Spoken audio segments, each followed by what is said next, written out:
आपको धन्यवाद दूं कि आप लोगों ने हमेशा हमारे मछुआ समुदाय के इस शोषित वंचित समुदाय की आवाज़ प्राथमिकता से उठाया है।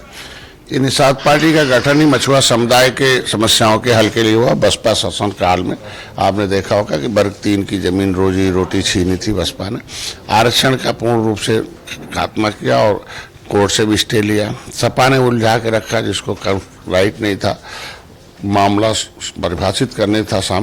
2014 में बीजेपी का मछुआ विजन था, उसमें भाजपा आरक्षण का मुद्दा भाजपा ने लाया और योगी जी उसको हमेशा उठाते रहे हैं।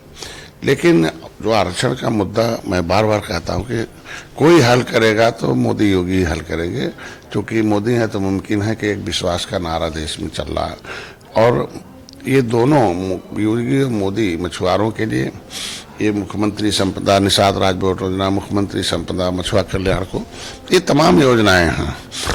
इसके मतलब इसकी योजनाओं से हम लाभान्वित करा रहे हैं एक तरफ।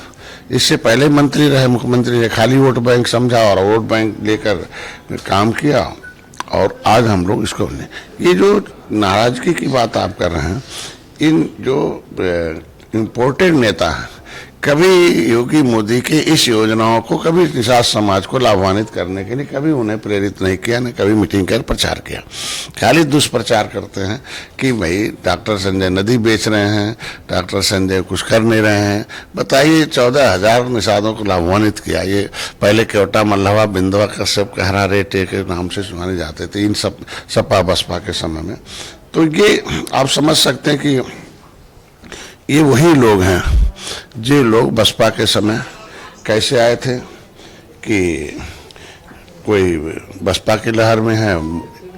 जब जमुना निषाद जेल गए, उनके बदले धंधा करने के लिए बसपा ने मंत्री बना दिया। हम लोग धरना देते रहे बसपा के खिलाफ, सरकार के खिलाफ। जब जमुना निषाद जेल में थे, कोई लोग मिलता नहीं। तो 2018 में हम लोग गोरखपुर जीते, योगी और मोदी जी, मतलब जो योगी जी की सीट खाली हुई थी, आपने देखा होगा कि हम लोगों ने ऐतिहासिक जीत की, उसमें इन लोगों को अवसर मिल गया थोड़ा। तो ये लोग आज के दिन में जो गठबंधन धर्म है उसके बीच में ये दरार कटता पैदा करते रहते हैं। हमारे पास हमारे सरकार में 3 निषाद मंत्री हो, कभी नहीं कोई बोलते हैं। आपने देखा होगा कि उन लोगों ने कभी कोई ऐसा बयानबाजी नहीं किया। लेकिन यही लोग हैं जो पद पर नहीं है और ये इम्पोर्टेड हैं।